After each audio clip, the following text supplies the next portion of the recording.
Dans cette petite vidéo, je te propose d'apprendre à analyser les fonctions dans une phrase. Prenons l'exemple de cette phrase. Chaque jour, le boulanger de la rue Pasteur apporte un croissant au beurre à Marcel. Nous allons analyser les fonctions en 3 étapes. Dans la première étape, nous allons découper notre phrase en gros morceaux. Le sujet, le groupe verbal et peut-être des compléments circonstanciels qui sont facultatifs. Alors je commence par chercher le sujet. Le sujet d'une phrase, c'est ce dont on parle. Ici, il me semble que c'est le boulanger. C'est bien le boulanger qui apporte un croissant au beurre à Marcel. Alors pour être bien certaine de ne pas m'être trompée, je vais remplacer le sujet, le boulanger, par le pronom « il ». Chaque jour, il de la rue Pasteur apporte... Il de la rue Pasteur... non, ça ne va pas. Ah, là c'est mieux. Chaque jour, il apporte un croissant au beurre à Marcel. J'ai trouvé le sujet.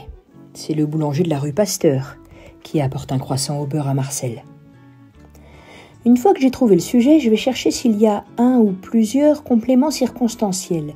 Les compléments circonstanciels, ce sont des groupes de mots qui apportent des informations facultatives un peu moins importantes à toute la phrase. La grande caractéristique d'un complément circonstanciel dans une phrase, c'est qu'on peut à la fois le déplacer et le supprimer. Alors je cherche s'il y a des groupes de mots que je peux facilement déplacer. Je pense à chaque jour. Là, il est au début de la phrase. Je vais l'envoyer tout à la fin de la phrase. Le boulanger de la rue Pasteur apporte un croissant au beurre à Marcel chaque jour. Ça fonctionne. Je peux donc déplacer ce groupe et je peux aussi le supprimer. Le boulanger de la rue Pasteur apporte un croissant au beurre à Marcel. Ça fonctionne. C'est un groupe que je peux déplacer et supprimer. Donc, chaque jour, c'est un complément circonstanciel. Parfois, dans une phrase, il y a beaucoup de compléments circonstanciels.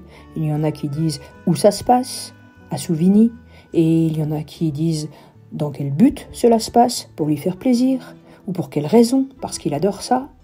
Tous ces petits groupes que l'on peut déplacer et supprimer, ce sont des compléments circonstanciels. Ici, je n'en ai qu'un. J'ai presque fini mon analyse de la première étape. Il ne me reste plus qu'à trouver le groupe verbal. Et là, c'est vraiment très simple parce que c'est ce qu'il reste. Donc ici, le groupe verbal, c'est « apporte un croissant au beurre à Marcel ». Voilà, la première étape est terminée. Nous avons découpé notre phrase en éléments. Ici, nous avons 3 éléments. Nous pouvons passer à la deuxième étape, et la deuxième étape consiste à entrer dans les crochets du groupe verbal. On va entrer dans ce fameux groupe verbal dont le noyau est le verbe, ici le verbe apporter. En plus du verbe, dans ce groupe verbal, nous avons 2 informations. Nous savons ce qu'il apporte, un croissant au beurre, et nous savons à qui il l'apporte, à Marcel. Les compléments de verbe, on appelle cela des compléments d'objet. Donc ici, nous avons 2 compléments d'objet. Le premier, celui qui dit ce que le boulanger apporte, c'est un complément tout simple. Il apporte quoi? Un croissant au beurre. Les compléments tout simples, comme cela, on les appelle des compléments d'objet directs. Le second, à Marcel, il commence par une petite préposition, le petit mot « à ». Les compléments d'objet qui commencent par une préposition, on les appelle des compléments d'objet indirects.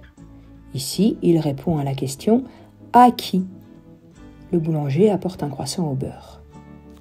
À Marcel, c'est un complément d'objet indirect, un COI.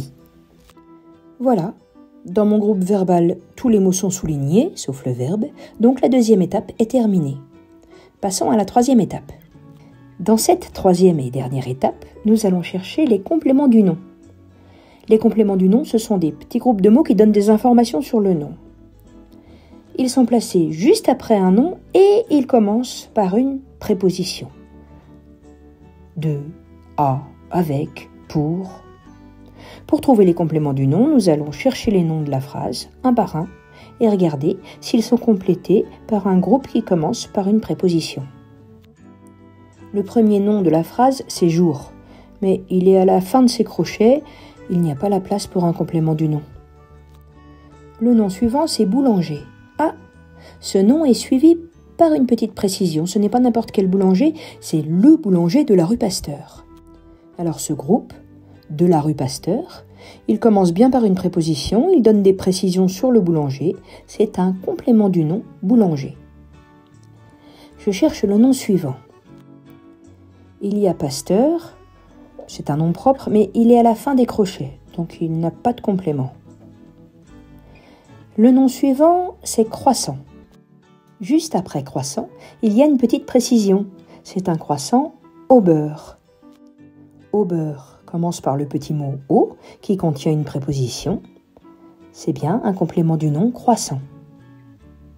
Voilà, le dernier nom c'est Marcel, mais c'est le dernier mot de la phrase, il n'y a rien après lui, donc il n'a pas de complément du nom. Les 3 étapes sont terminées.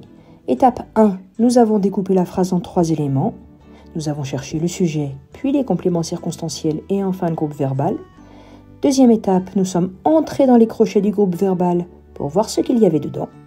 Et enfin, en dernière étape, nous avons cherché les compléments du nom.